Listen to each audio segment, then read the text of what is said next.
राजा और महाराजा की रहस्यमयी कहानी। बहुत समय पहले की बात है। एक छोटे से राज्य सत्यगढ़ का राजा था, राजा वीरेंद्र। वह अपने न्यायप्रियता और दयालुता के लिए प्रसिद्ध था। उसके राज्य में लोग सुखी और सुरक्षित थे। लेकिन सत्यगढ़ के पास ही एक विशाल और रहस्यमय राज्य था, मृत्युगढ़, जिसका शासक था महाराजा रणधीर। महाराजा रणधीर का नाम सुनते ही लोग कांप उठते।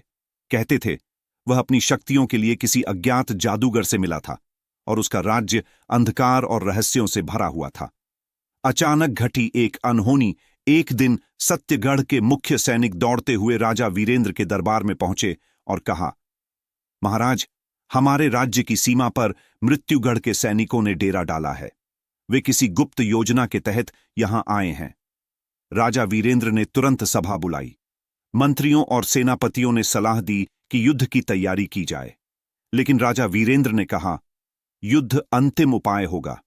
पहले हमें पता करना होगा कि महाराजा रणधीर का असली उद्देश्य क्या है।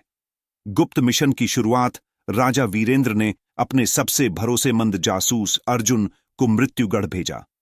अर्जुन ने वहां देखा कि महाराजा रणधीर एक विशाल किले में रह रहा था, जिसे काल दुर्ग कहा जाता था।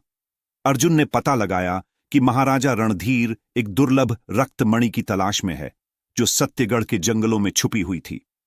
कहा जाता था कि वह मणि इतनी शक्तिशाली है कि उससे कोई भी अजेय बन सकता है। रहस्य और धोखा। जब अर्जुन ने राजा वीरेंद्र को यह खबर दी तो राजा ने तुरंत जंगल के भीतर छानबीन शुरू करवाई। लेकिन तभी महाराजा रणधीर का एक दूत सत्यगढ़ आया और राजा वीरेंद्र को संदेश दिया, यदि तुमने रक्तमणि मेरे हवाले नहीं की तो तुम्हारा राज्य तबाह कर दूंगा। राजा वीरेंद्र ने समय पर योजना बनाई। उसने रक्तमणि की एक नकली प्रतिकृति बनवाई और उसे दूत के जरिए महाराजा रणधीर को भिजवाया। लेकिन रणधीर समझ गया कि मणि नकली है। उसने सत्यगढ़ पर हमला करने की योजना बना ली। आखिरी लड़ाई जब रणधीर की सेना सत्यगढ़ की ओर बढ़ी तो राजा वीरेंद्र ने जंगल में छिपकर अपनी सेना को तैयार किया। राजा वीरेंद्र ने अपनी योजना से रणधीर की सेना को घेर लिया। भयानक युद्ध हुआ। आखिरकार राजा वीरेंद्र ने रणधीर को पराजित कर दिया। अंतिम रहस्य युद्ध के बाद वीरेंद्र को जंगल के एक प्राचीन मंदिर में असली रक्तमणि मिली। लेकिन जैसे ही उसने मणि को छुआ, एक दिव्य प्रकाश फैल गया। एक साधु प्रकट हुए और बोले, यह मणि केवल उन लोगों के लिए है जो स्वार्थ रहित हैं। यदि तुम इसे छूने की कोशिश करोगे तो यह तुम्हारे राज्य के लिए खतरा बन जाएगी। राजा वीरेंद्र ने मणि को वहीं छोड़ दिया और मंदिर को बंद कर दिया।